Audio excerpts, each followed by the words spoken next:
that one. I don't want to hear that one. Because you say you don't know what to do to make money.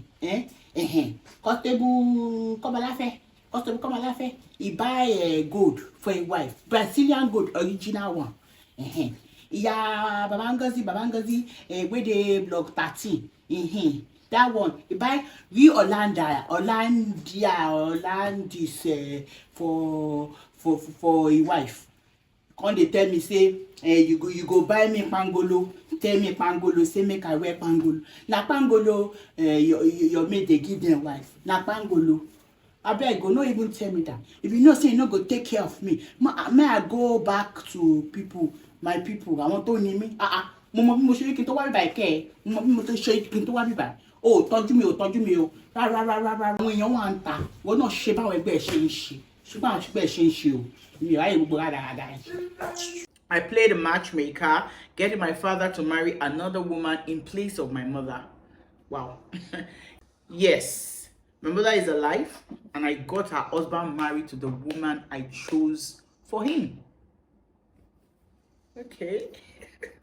I looked into the car to be sure that she was my mother, and she was the one, and the man was kissing her.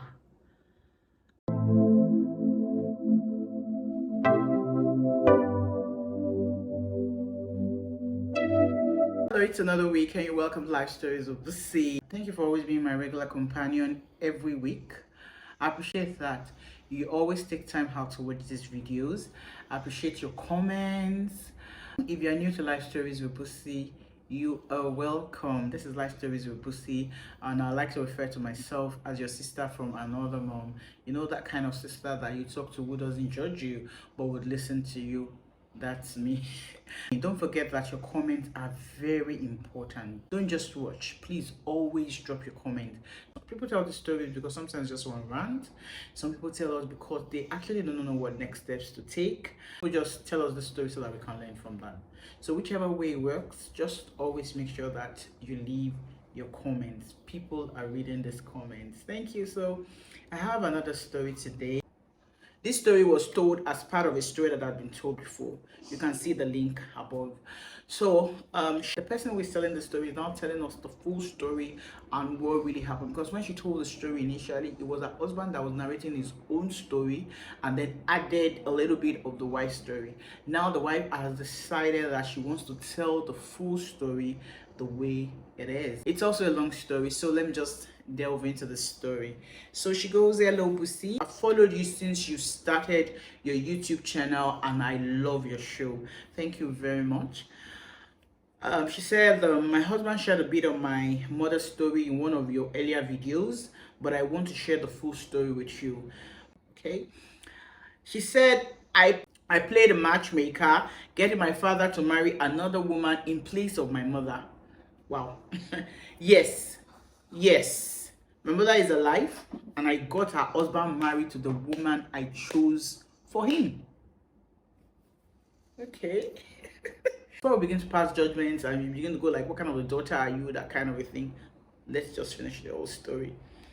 My father was a police officer and we're living in the barracks. He was a low-level officer then, and he was one of those kind officers you would ever meet. So I'm not saying this because he's my father. He's the most gentle and the sweetest man that I know. Well, apart from my husband. I'm not saying that he didn't have his own faults. He did, but he loves his family to bits. He met and fell in love with my mother. She was a worker to one of the food sellers in the barracks, and they got involved. He eventually married my mother. So the force transferred him to different parts of the country from time to time, but it was always a pleasure to have my father back anytime that he comes back. My mother, on the other hand, was always attracted to ostentatious things, and my father tried from his meager salary to provide her with the things that she needed. Far back as I could remember, she would taunt my father for not being like the other officers who bought expensive things for their wives. Those ones she referred to were the ones who would go to establish illegal checkpoints on road, extorting the citizens. My father said he will never do that. My mother was worshipping in one white garment church. Initially, she would take me and my baby sister. Later, she stopped taking us to the church. Then she started living in the church as one of the prophetesses. There are a couple of women like that who saw visions and gave prophecies to extort people. I know that because I had heard them discussing how to fleece one very rich woman by telling her that her niece who just came to stay with her was a witch. Okay? They made money from the benevolence of such people. My mother still wasn't satisfied as I discovered that men started coming to pick her at the church. Note that at that time my father was in the north. She left my baby sister Inyuade in my care. I was only 9 years old at that time. The truth was that the church was a walking distance to our house, but she never came home. I was the one that was always going to meet her up in the church. It was during the school holidays when my baby sister started vomiting. She was only 9 months old at that time. I took Inyuade to my mom in church. My mother went to the chemist to get drugs for Inyuade. When Inyuade slept off, my mother kept on telling me to go back home. I said I wanted to wait and stay with her. She said I should just carry my sister, that she would come back home that day. I went home and our neighbor Yashino sent me an errand. Yashino was our pseudo mom. Her husband too was not in town like my father, and Shino, our only son, was in boarding school. She was the one who used to give us food. What she sent me to buy that day was actually yam flour from a customer. She wanted to make amala and ewedu for me and my baby sister, Inyuade. Yashino was the one who taught me how to take care of my baby sister, Inyuade. Interestingly, she and my mother went on talking terms, and my mother had warned us not to go to Yashino's room. I disobeyed that instruction because my mother was living in the church anyway, and Yashino was the one that was actually taking care of us. Yashino said I could leave Inyuade in her room since she was sleeping. So I left my baby sister and went to where she sent me. I had to pass the way to the church, and then I saw my mother gaily dressed and entering into one man's car. I can never forget that car. It was a brown Mazda car. She didn't see me at first, but as I passed the car, I looked into the car to be sure that she was my mother, and she was the one, and the man was kissing her. I was rooted to the spot for a while until our eyes met and I ran away. I cried to where I was sent and back home. There were no mobile phones to call my father or anything, but I was assured that he was going to come back the next day from the date that he marked on the calendar for me when he was leaving. I took Inyuade from the neighbor's house and fed her the food that the neighbor gave us. I had to. Later, I gave Inyuade milk. I was troubled that night, but eventually slept off. I woke up to my baby sister gasping for breath. She had vomited all her food and she was even choking on her vomit. I ran to knock Yashino's door and woke her up. She ran inside the room and grabbed my sister and started shouting for help. We struggled to get Inyuade to the hospital. I told Yashino to allow me to carry her. Yashino was reluctant to give me the baby, but she gave the baby to me. Anyway, Inyuade didn't make it. My 9-month-old baby sister died in my hands before the doctors could attend to us. I've tried to erase that night from my memories for years. I blame myself for that because I felt maybe if I'd been responsible enough to keep awake, Inyuade would have been with us today. It took me a lot of time and therapy to realize that I was just a 9-year-old child and I couldn't have done much for her. The next day, some of our neighbors went to look for my mother in the church to tell her about my sister, but she wasn't there. I knew where she was. The day before was a Friday, and she had gone on a weekend getaway with that man I saw her with. Neighbors had been whispering before then, and I confirmed it that day. She came back on Sunday evening after church service, and she still did not come home. She stayed back in church. My father came back Saturday evening, and when he heard, the man held me so tight and wept like a baby.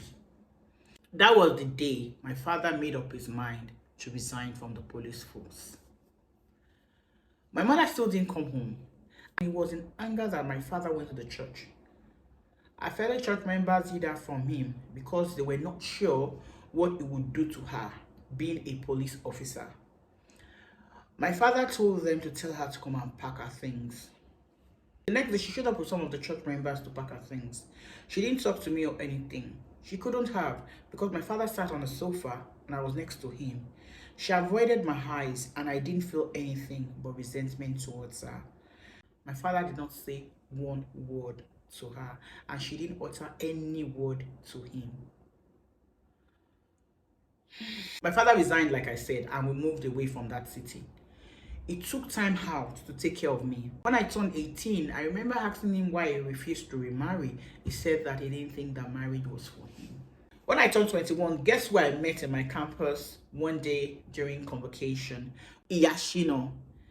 She said she came to celebrate with a friend whose son was graduating.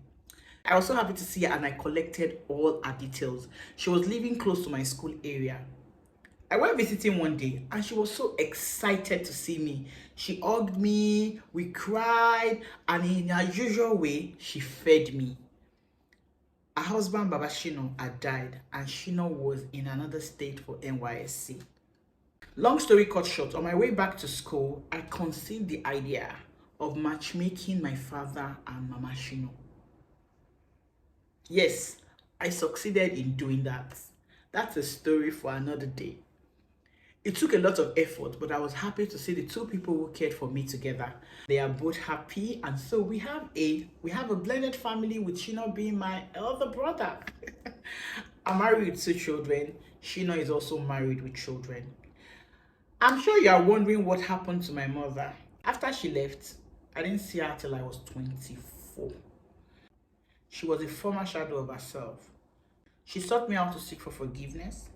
I've forgiven her. But as far as I'm concerned, she's not part of my life. Initially, she wanted to play the victim's card by saying that my father hid me away from her. But I told her straight that I can remember everything that happened. Then, she made a fuss during my wedding that Iyashino could not take her place while she was alive. I insisted that Iyashino would take that role. But Iyashino told me to calm down, that my mother gave me life and I should respect that. I grudgingly accepted that, but I was very distant from her. These days, I send her money for her upkeep because my husband and Yashino insisted. But that's all. The other day, she called and she said she wanted to come and see her grandchildren. Bussy, she's not going to see any grandchildren and she's not welcomed in my home. People say things like, oh, she might have changed. I'm not interested in that change. I built my life without her and she shouldn't expect me to build her in at this stage. If you abandon your child willingly, you can't come back years after wanting that child back. That's my stand.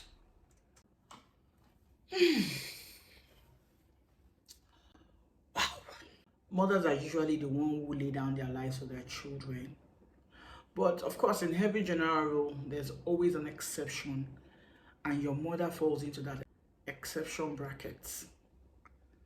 I don't know what she was thinking at that time, and it must have been a tough time for you. I'm sorry about the loss of your baby sister. I'm glad that you went in for therapy. I don't know what your mom was thinking. I really do not know what was going on in her mind at that time or why she did what she did. But when people get older, they regret their actions and they seek to make amends. Unfortunately, we can't turn back the hands of the clock. No one should pressurize you to accept her fully into your life. She was gone for years, so she can't just walk back into your life just like that. So I think that you are taking baby steps. You're sending her money for upkeep. She has your number, so she's calling you. And I believe that you're being very civil with her. I don't think you should be pressurized into allowing her fully into your life if you're not ready for it.